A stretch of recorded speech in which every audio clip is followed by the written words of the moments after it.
Bonjour à toutes et à toutes, bonjour à toutes et à toutes, j'espère que vous allez bien, merci d'être là, c'est vendredi après-midi, désolé pour les 2 petites minutes de retard, un petit souci technique à régler juste avant le début du stream.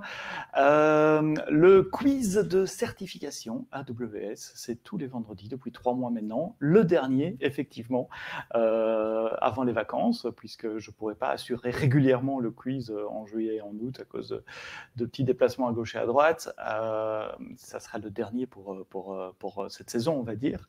Reste à voir si j'arriverai à redémarrer la saison prochaine. C'est pas encore décidé. Je ferai de mon mieux parce que je sais que vous êtes très nombreux à suivre le quiz tous les vendredis après-midi. Alors le quiz du jour, il se trouve sur myquiz.org comme d'habitude, /i ou /p, code 459 295. 4, 5, 9, 2, 9, 5, 459, 295. Comme d'habitude, dans les quiz, nous allons passer en revue 8 questions de certification, 8 only, uniquement aujourd'hui. Je sais que les dernières semaines, on en avait fait 10. Et aujourd'hui, ça sera sur le thème de SysOps, niveau associate. Reprise en septembre qui dit A Gaillard, je ne sais pas encore, ça se décide. En fait, pour être tout à fait honnête et transparent avec vous, passer la demi-heure avec vous, c'est mon petit plaisir du vendredi après-midi, répondre à vos questions dans le chat. Préparer le quiz, ça prend énormément de temps et j'ai eu la chance d'avoir beaucoup de questions qui ont été envoyées par un de mes collègues, et je le remercie à chaque fois, c'est John Rothstein en Australie, qui a écrit la plupart des questions que vous avez vues depuis le mois de mars, avril. Mais j'arrive tout doucement au bout des questions, et lui aussi. Donc voilà, il faut voir comment on va s'organiser au sein de l'équipe pour écrire des questions. C'est ça qui est difficile, en fait, c'est ça qui prend pas mal de temps. Merci pour vos encouragements qui disent qu'on aimerait bien que ça continue après les vacances. Il y a Simon aussi qui nous dit j'aimerais bien un horaire plus simple. Bonne remarque, bon feedback. Écrivez-moi sur Twitter, Sebsto, SEBSTO. Je vous mets une petite bannière et faites-moi part de vos préférences, des, des horaires qui vont bien pour vous ou pas. Sebsto, SEB, STO. J'avais choisi le vendredi après-midi en me disant c'est peut-être là qu'il y a le moins d'impact sur le boulot. On peut se prendre une demi-heure relax le vendredi après-midi. On peut imaginer en soirée aussi à la place des meet-up. Enfin voilà, je suis ouvert à beaucoup de choses. Che Grasso me demande aussi s'il est possible de refaire les quiz sur le site myquiz.org. Non, ils sont contrôlés par moi, mais vous pouvez juste revoir les vidéos. Toutes les vidéos sont toujours sur youtube.com/sepsto. Voilà pour le petit blabla de départ. 8 questions donc, ce ne sont pas des vraies questions de certification, je le répète à chaque fois, c'est important, mais ce sont des questions similaires en termes de complexité, en termes de phrasé, en termes de longueur, aux vraies questions de certification. Je les laisse en anglais, même si on fait ce quiz en français, pour la simple et bonne raison que si vous préparez l'examen de certif, comme ça vous serez préparé à des vraies questions, puisque l'examen se fait en anglais. Pour ceux qui jouent pour les points, n'oubliez pas que vous devez répondre le plus rapidement possible. Pour ceux qui jouent pour apprendre, prenez votre temps. Vous avez 1 minute et demie pour répondre à la question. Je la lis en français et puis on débriefe ensemble. Alors, je vous remets le banner avec le ticker là. Donc myquiz.org/i459 295. Vous êtes un peu moins sur le quiz que sur le stream, donc je ne sais pas s'il y en a qui regardent sans jouer ou pas, mais on va y aller pour la première question. Donc nous parlons SysOps Associate aujourd'hui, avec des questions sans trop de sujets à discussion, peut-être une. Et la dernière est cadeau. C'est juste pour moi, c'est pour terminer sur une question facile. Donc attention, on y va pour la première question. Départ dans 3 secondes. Et allons-y. C'est une question sur la haute disponibilité. Vous avez une version de test d'un produit qui tourne dans Amazon VPC avec une base de données Amazon RDS. Et maintenant, vous voulez déplacer cette application en production vers AWS, mais le owner de l'application est un peu inquiet sur la disponibilité de la base de données. Quelle option pouvez-vous utiliser dans Amazon RDS pour qu'elle soit highly available? Vous déployez Première réponse, vous déployez une instance dans une zone de disponibilité et un réplica dans une autre zone de disponibilité. Réponse B, vous déployez RDS dans un mode multi-easy. Réponse C, vous utilisez DynamoDB à la place parce que c'est un service régional. Réponse D, vous déployez un read replica dans une autre région.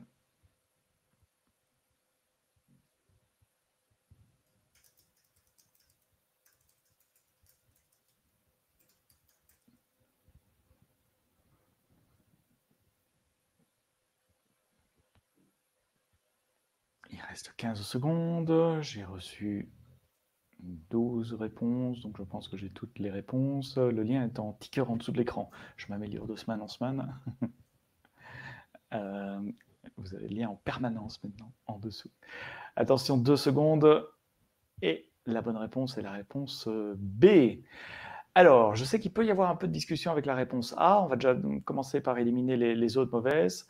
Les read réplicas dans une autre région, c'est possible techniquement depuis quelque temps, mais ça ne va pas nécessairement améliorer la disponibilité de votre base de données.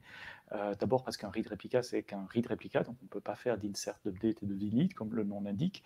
Donc c'est qu'une vue read-only de la base de données, et dans une autre région, elle peut laguer un peu derrière la base de données master, parce qu'il peut y avoir un petit délai de latence dû à la réplication entre régions. Ça dépend de la vitesse à laquelle vous écrivez dans la base de données master. Donc D, c'est pas ça. DynamoDB, évidemment, ici, c'est hors de question, puisqu'on parle d'Amazon RDS. On ne va pas réécrire l'application pour changer de moteur de base de données.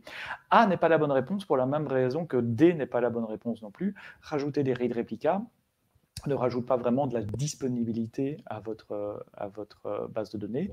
Les read replicas, le use case du read replica, c'est plutôt la montée en charge, être capable d'absorber plus de trafic, plus de clients, puisque vous dirigez le trafic de vos clients vers les instances qui sont en read pour les select, et vers le master pour les insert, update et delete. Et donc, c'était la réponse B. Multi-easy model, quand vous déployez en multi-easy model, au fait, ce que nous faisons, nous avons votre base de données master dans une easy, et puis nous avons une réplication synchrone de votre base de données dans une autre easy. Et si jamais quelque chose arrive à votre instance principale, que ce soit à cause de vous, enfin, l'instance se crash à cause de nous, le hardware sur lequel il tourne crash, ou un avion qui se plante sur le data center, on va détecter que la base de données principale n'est plus disponible, et on va réinstancier une nouvelle base de données master dans une autre availability zone. Donc, il y a un petit délai, le temps de switcher d'une base à l'autre, mais en général, si votre application détecte que la connexion est done et que votre application réessaye, comme on l'explique souvent en matière de design pattern à choisir pour la résilience de vos applications, si vous réessayez, eventually, comme on dit en anglais, éventuellement, c'est pas exactement la même chose en français, mais après un certain temps, la base de données, enfin, l'application va se reconnecter à la nouvelle instance de la base de données dans l'autre zone de disponibilité. Question 2, elle porte sur le monitoring. Vous avez 10 instances Amazon EC2 qui tournent sur plusieurs régions en utilisant un outil de gestion de mémoire qui est installé sur ces instances, qui capture des log files et envoie tout ça sur Amazon CloudWatch en US West 2. US West 2, de mémoire, c'est Oregon. Dites-moi si je me trompe. Additionnellement, en plus, vous utilisez la ligne de commande, la CLI, pour configurer CloudWatch, pour utiliser le même namespace et la même métrique, le même nom de métrique dans toutes les régions. Lequel des réponses, si possible, ci-dessous, est correcte? Réponse A, CloudWatch va recevoir et agréger des données statistiques basées sur ce namespace et cette métrique. Réponse B, CloudWatch va processer les données uniquement pour le serveur qui envoie les données en premier et ignorer toutes les autres régions. Réponse C, CloudWatch va processer des données statistiques pour uniquement la dernière réponse, la réponse la plus récente, peu importe la région d'où elle vient, et va écraser les autres données qui viennent des autres régions. Ou alors CloudWatch ne peut pas recevoir de données à travers différentes régions. Bonne question. Je l'aime bien cette question-là, un peu longue à lire. D'ailleurs, il reste que 7 secondes. Attention, si vous n'avez pas encore répondu. 5, 4, 3, 2, 1.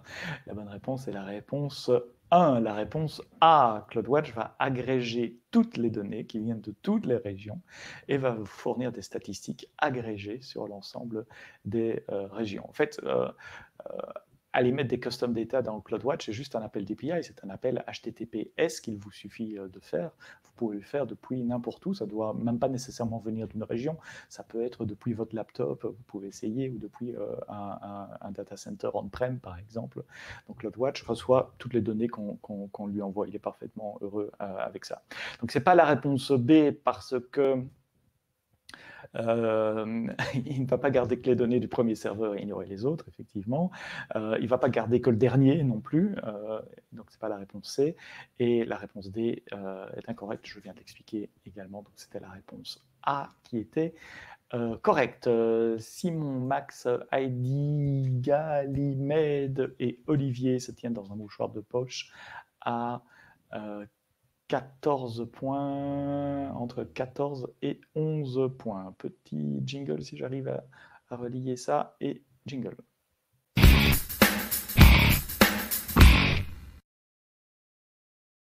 Et la question suivante porte sur CloudFormation.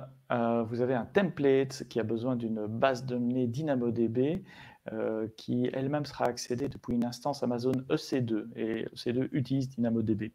Vous voulez provisionner les deux, DynamoDB et l'EC2 instance avec CloudFormation. Comment est-ce que vous dites à CloudFormation de d'abord créer la table DynamoDB et d'attendre que la table existe avant de lancer l'instance qui va s'y connecter?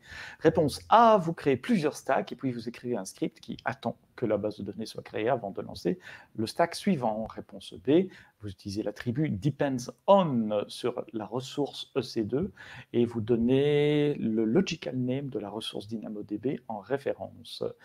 Réponse C, vous ajoutez un user data script à l'instance qui va faire un poll sur l'existence de la base DynamoDB.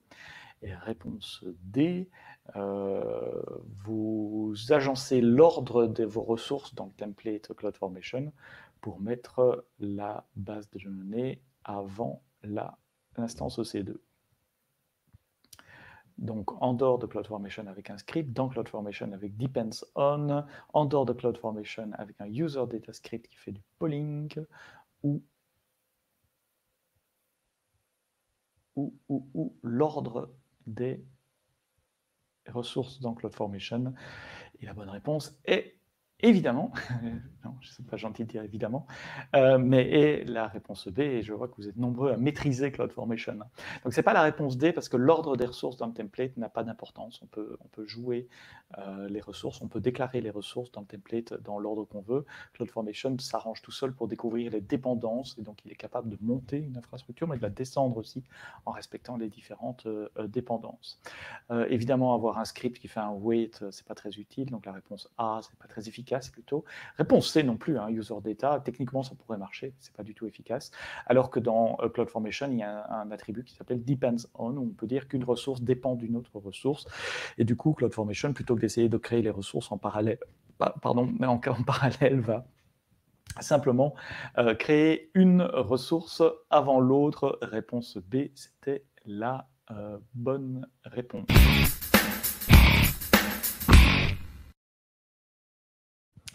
Question suivante sur les bases de données. Qu'est-ce que c'est qu'Amazon Elastic Cache? C'est une instance EC2 avec une grande quantité de mémoire et de CPU. C'est un service géré, managé de cache en mémoire. C'est une instance EC2 avec Redis et même cache préinstallée, ou c'est un service d'indexation et de recherche hautement disponible. Qu'est-ce que c'est que Amazon Elastic Cache? Trichez pas, n'ouvrez pas un autre tab sur Google pour taper Amazon Elastic Cache.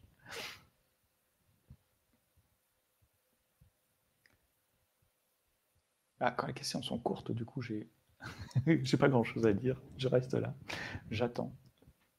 Je vois que j'ai 12 réponses, je crois que presque tout le monde a répondu. Petit coup d'œil sur les scores. Simon B en tête 21, Olivier 19, ID Max 18, Galimède 17, Donc, tout ça se tient sur un mouchoir de poche et tout peut encore changer. Évidemment, on n'est qu'à la question 4. On est déjà à la question 4. Si vous n'avez pas encore cliqué sur une réponse, faites-le. Vous avez 10 secondes. Et puis, on parlera brièvement d'Elastic Cache. Elastic Cache qui est un service managé de cache en mémoire, 100% de bonnes réponses. Ben voilà, j'ai rien à dire. Alors, c'est bien plus qu'une instance EC2 avec beaucoup de mémoire et de CPU, puisque c'est un service qui permet de donner accès à Redis et même cache. Je pensais que certains allaient... Oups, je vais faire ma pause ici. Je pensais que certains allaient répondre à la réponse C, des instances EC2 avec Redis et Memcache préinstallées, puisqu'en effet, Redis et Memcache sont les deux engins de cache en mémoire que vous pouvez choisir au moment où vous choisissez de créer une instance pour vous. Évidemment, ce n'est pas la réponse D non plus, parce que la réponse D, c'est Amazon Elasticsearch. Je sais que les noms sont très similaires, parfois confusing. Voilà, il faut vivre avec, il faut s'y habituer. La question suivante.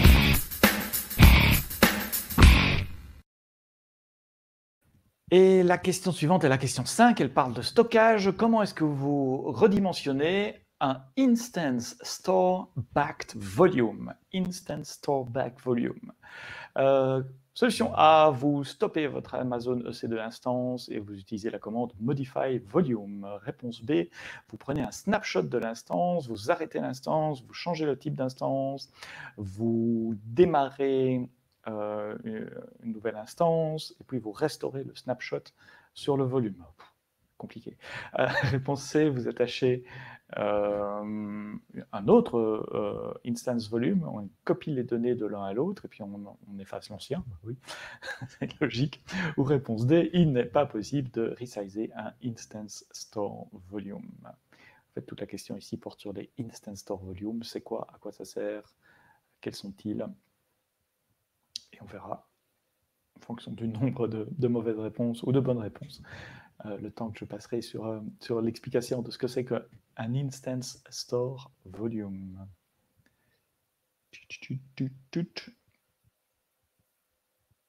26, on a égalité en tête, égalité en... Oh là, vous êtes à 5 à être égalité en première et deuxième place.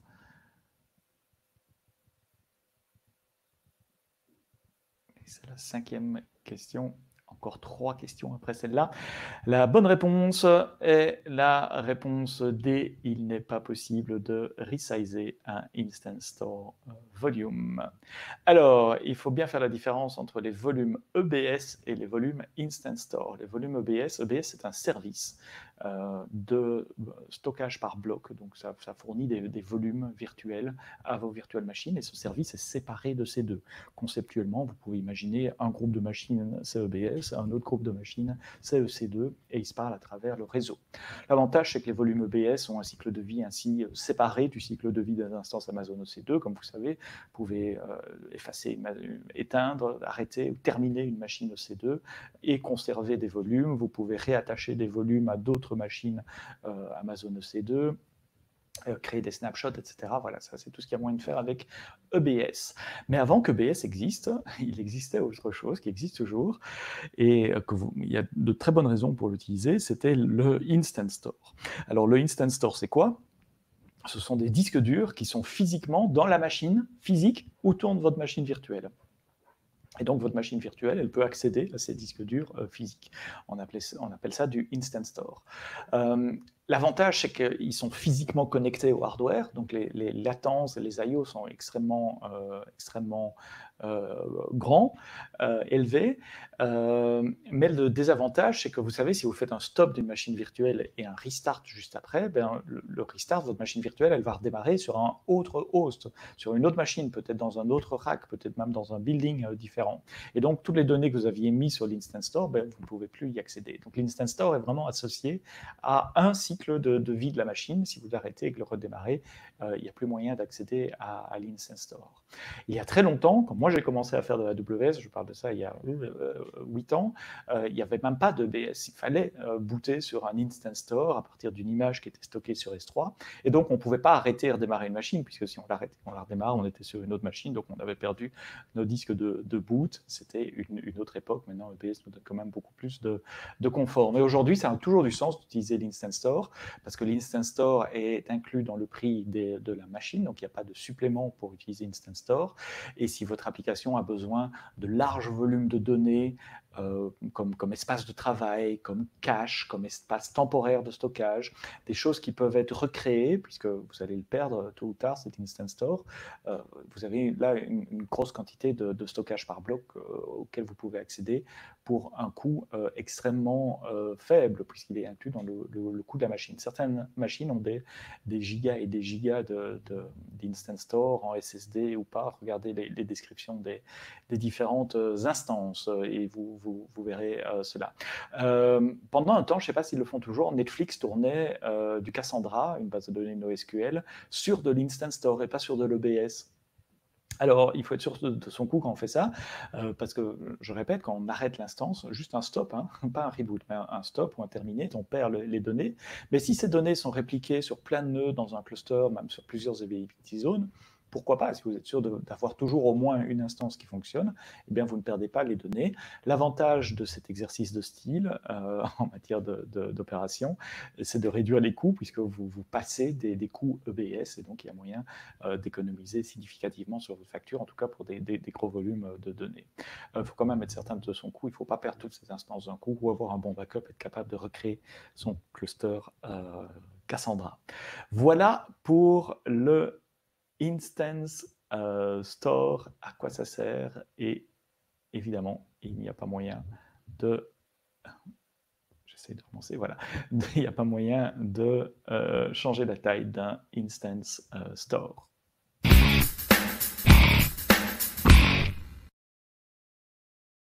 La question suivante est la 6e question, elle porte sur le load balancer. Vous venez juste de changer le port du health check de votre application load balancer et vous allez dans la console CloudWatch Log. Et c'est là que votre application stocke ses logs et vous voyez aucun log pour le health check. Qu'est-ce que vous avez oublié? Quelle est la raison possible? Première solution A, la console CloudWatch n'affiche pas d'informations sur le nombre de hosts healthy.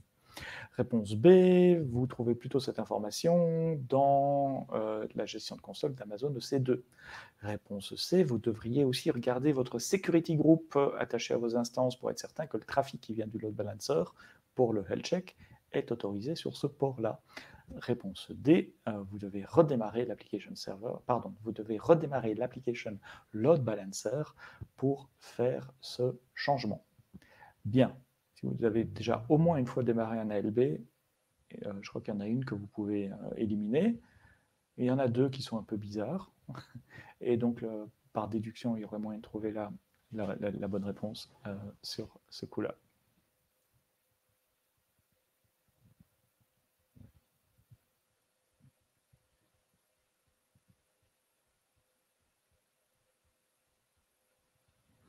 « 5 secondes.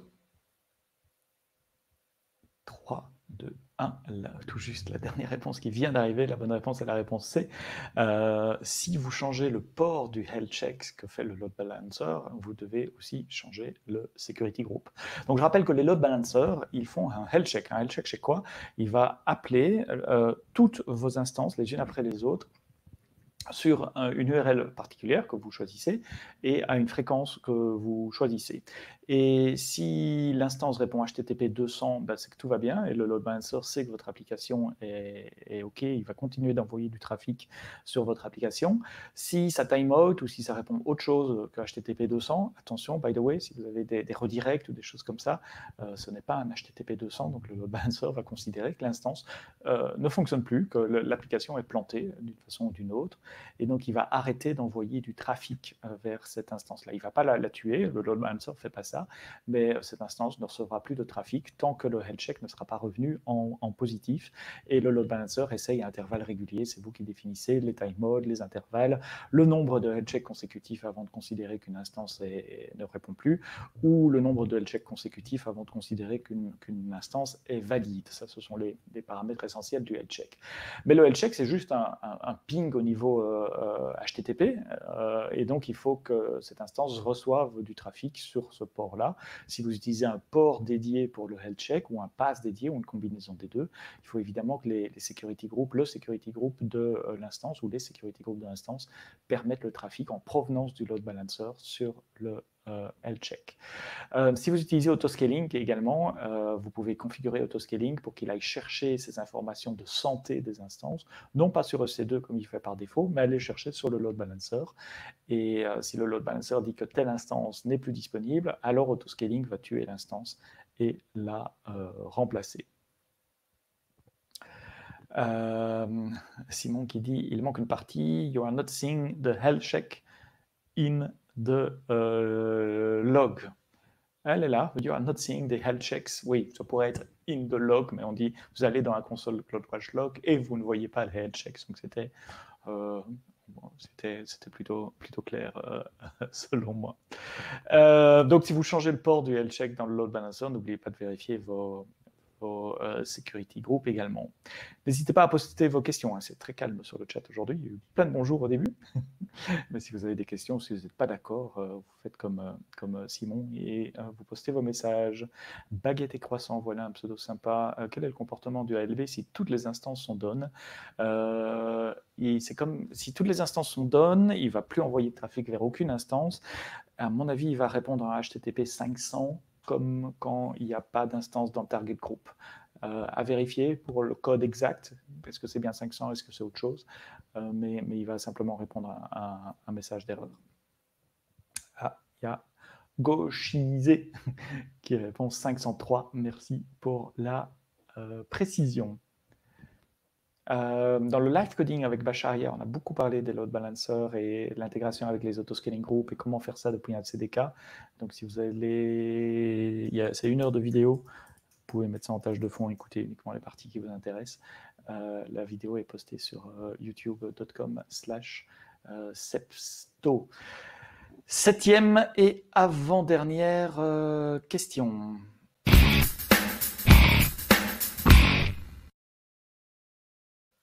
Elle porte sur Amazon EC2. Vous avez une instance EC2 qui tourne dans une région AWS et vous aimeriez bien qu'elle tourne également dans une autre région AWS. Qu'est-ce que vous avez besoin pour déplacer donc une instance d'une région à l'autre? Vous pouvez copier une EMI d'une région à l'autre, mais uniquement si c'est dans le même compte AWS. Ça, c'est la réponse A. Réponse B, vous ne pouvez pas copier une EMI entre des régions parce qu'alors vous auriez 2 EMI avec le même EMI ID. Ben, oui, ça semble logique quand c'est dit comme ça. Ou alors réponse C, vous pouvez copier des EMI d'une région à l'autre en utilisant une API qui s'appelle Copy Image. Et réponse D, vous pouvez copier une EMI d'une région à l'autre en utilisant l'API Copy Image, mais uniquement vous devez vous assurer d'abord d'enlever les launch permissions et les user defined tags.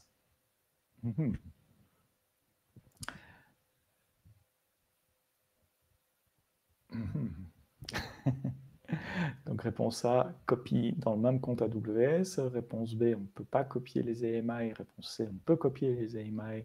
Réponse D, on peut copier, mais avec quelques conditions.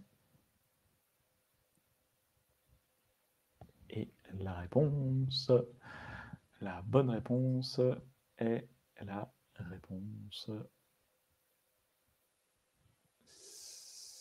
C. Alors, on peut copier une EMI depuis assez longtemps d'ailleurs, et on n'est pas limité à son compte AWS. En fait, une EMI, je peux la mettre publique et n'importe qui peut y accéder, ou je peux la partager avec des account ID spécifiques, comme vous pouvez le faire avec des snapshots EBS, par exemple. Très utile, par exemple, si vous faites une golden image, l'image de base que tous les départements dans votre entreprise doivent utiliser, parce que cette image de base, elle a vos outils de monitoring, votre configuration de sécurité, elle est validée par votre team InfoSec, et vous la publiez sur un compte, et tous les autres comptes, les autres départements qui tournent sur d'autres comptes AWS peuvent aller chercher la golden image à partir de là. Réponse B, personne n'y a répondu, effectivement, puisque quand on copie une EMI, elle va avoir une autre ID. Et donc, si vous copiez des EMI, attention à tous les scripts qui dépendent d'une EMI. N'allez pas hardcoder des EMI ID dans des scripts, ce n'est pas une bonne idée. Il vaut mieux faire des lookups dynamiques en JavaScript, par exemple, ou en utilisant un SDK, en Python, pour aller rechercher tel EMI avec tel tag. Vous faites des recherches sur base des tags que vous mettez sur vos EMI. De nouveau, on va regarder... on en a parlé hier dans le live coding avec Bachar, allez sur les vidéos dont j'ai parlé juste avant. Pourquoi pas D? Parce que les user-defined tags ne sont pas copiés par les EMI, et puis de toute façon, dans la manière dont la question est phrasée, vous êtes obligé d'enlever les launch permissions et les user-defined tags. Non, vous n'êtes pas obligé de les enlever. Les tags ne sont pas copiés, simplement c'est les bits et les bytes qui sont copiés. Les launch permissions, je ne sais même pas ce que c'est. Je ne pense pas qu'il y a des launch permissions sur des EMI, ou alors j'ai dû louper un truc. N'hésitez pas à commenter si je suis en train de dire une bêtise. Et pour copier les EMI, oui, vous allez dans la console, vous utilisez la ligne de commande, la CLI.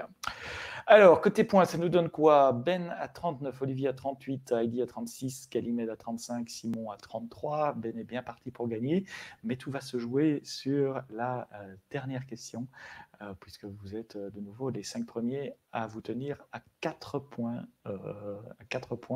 près. Attention, dernière question de ce quiz.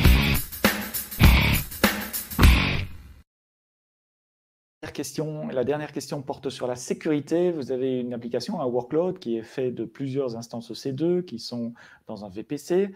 Quelle fonctionnalité du VPC vous pouvez utiliser pour interdire du trafic réseau en se basant sur une adresse IP source et un numéro de port?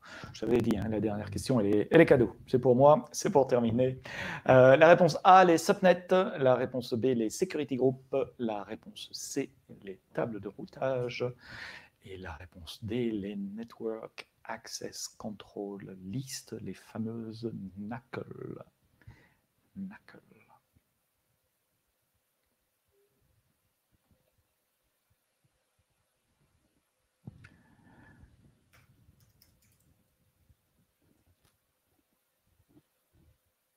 Alors, je crois que vous avez perdu le flux vidéo.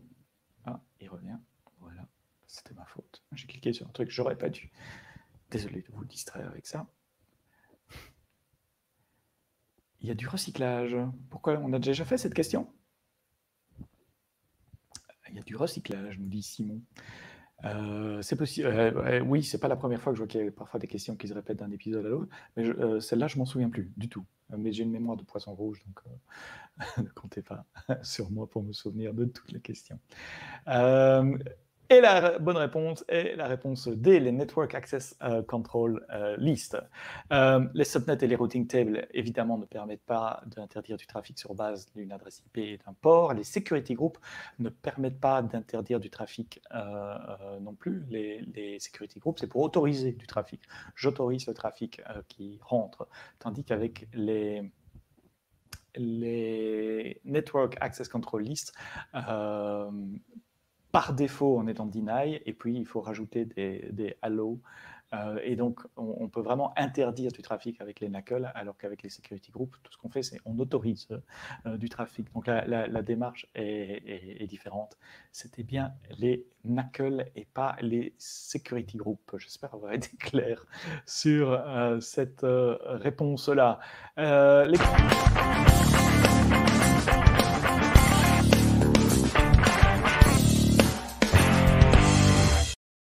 Et le gagnant du jour est Olivier, 44 points, ID 43, Simon 41, Galimède 40, Ben 39, Gaël 30, en égalité à égalité avec Salah, puis Max 28, C. Perez 25 et Pips de 37 20. Merci à toutes et à tous d'avoir joué au quiz cet après-midi.